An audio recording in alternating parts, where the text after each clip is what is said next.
Thank you and welcome to The Briefcase, where we talk all things business, investing, and real estate. If you're here today, it's because you're interested in the world of property. But before the big commissions and open houses, there's this wall, the licensing exam.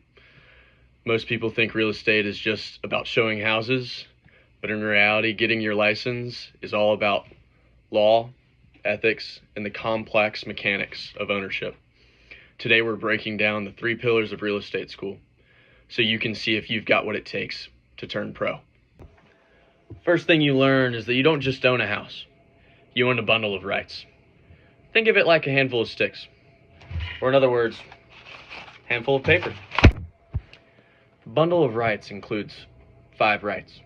The first one's possession, which means you can live there, you own the house. It's kind of like this book, I own this book. And then the next one's control. That means you can renovate the house, of course, within code.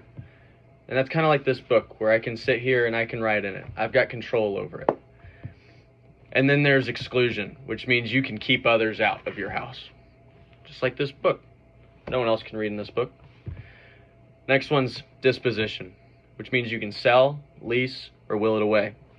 I bought this book. I could also sell this book at some point. And the last one's enjoyment.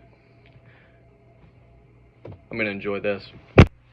Second pillar is agency and fiduciary duty.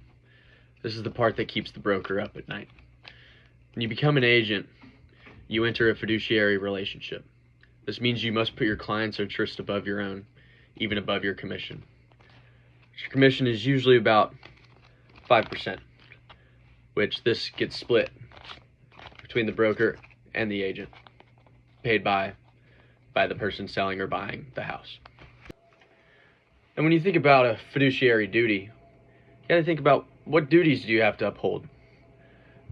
Well, when you think about the duties, you gotta think about an old car, like this Skyline. Although this one is Lego, still works for the acronym. These duties are obedience, loyalty, disclosure, confidentiality, accounting, and reasonable care. So don't go leaking your client's bottom line price to the other side, because that's not just a mistake, it's a violation of the law. Then comes pillar 3, contracts and transfers. This is the paperwork world of real estate. You spend weeks learning about it, what makes a contract valid, and what makes it legally binding to the parties. And there's 4 components to contracts. Number 1 is legally competent parties, which means no minors and no one's intoxicated. Second part is offer and acceptance, which means both sides are willing to accept whatever was offered. Number 3 is consideration, which means you can't go up to a homeowner and say, hey, I'll give you $5 for your house.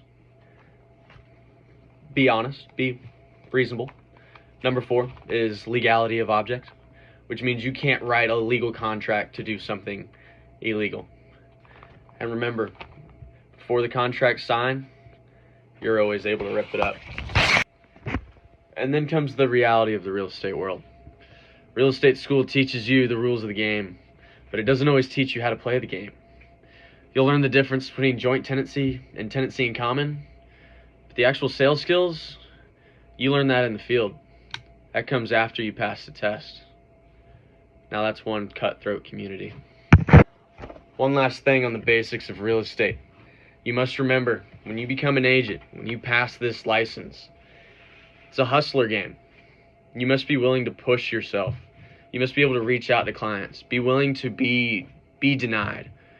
Be told no.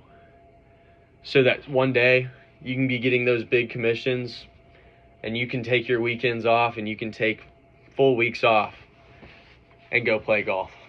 I'll see y'all later.